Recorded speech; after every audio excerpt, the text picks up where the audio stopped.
I think the fears are founded. I've been in Washington a long time. As you mentioned, at CNN, not only was bureau chief, but I covered the White House for many, many years, and studied the presidency as a student of history. We've had many times in our country where we've faced crisis and faced challenge.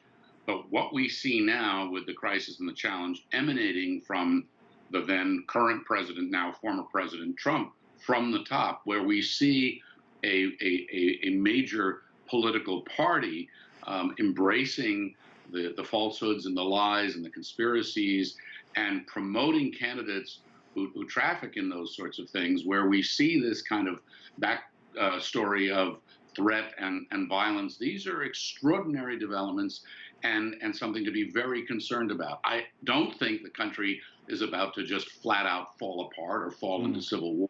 But I do think that we are entering a very dangerous, perilous, uncertain time, and we don't know how it's going to turn out. My old friend Frank says, no, I'm going to have to disagree with you, Frank. We've had political diatribe and conflict in this country for well over 200 years. In the election of 1800, the supporters of John Adams called Thomas Jefferson a political hermaphrodite with neither the firmness of a man nor the softness of a woman.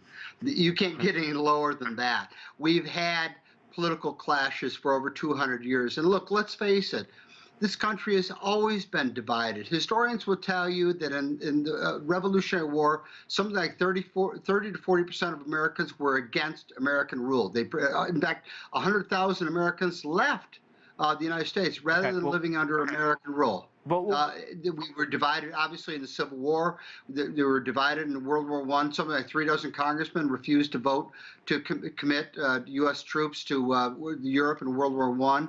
The only times we were not divided in this country were in the aftermath of December 7th, 1941, and then we were pretty much united for 4 years, and the aftermath of September 11th, but we were only united for a few months.